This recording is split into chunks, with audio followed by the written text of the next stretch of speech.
Hi friends, ఈరోజు మా తమ్ముడు గారు మంచి కవితను చెప్తారు. ఇని ఎంటర్టైన్మెంట్ చేయండి.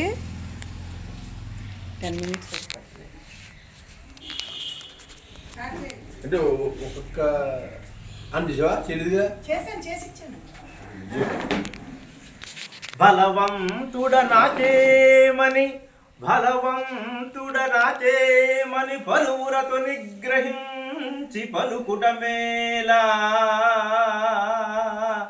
బలవంతుడనాచేమని పలువురతో నిగ్రహించి పలుకుటమేలా.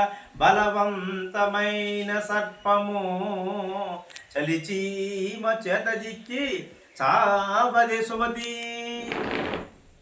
బలవంతమైనటువంటి సర్పము చలిచీమ చేత అంటే మనం ఎప్పుడు కూడా బలవంతుడైనటువంటి ఆర్భాటంతో కానీ బలవంతుడైనటువంటి విరవీగుట కానీ బలవంతమైనటువంటి ఆ యొక్క విధానం నుండి అమలుపరచరాదు.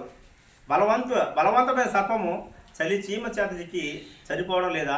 అలాగే మనం ఎప్పుడు కూడా బలాన్ని ఉపయోగించి ఆ బలంతో మనం ఆగ్రహం కానీ పొరపాట్లు కానీ చేయకూడదని చెప్పేసి ఈ యొక్క పద్యం యొక్క భావం మనకు తెలుపుతుంది.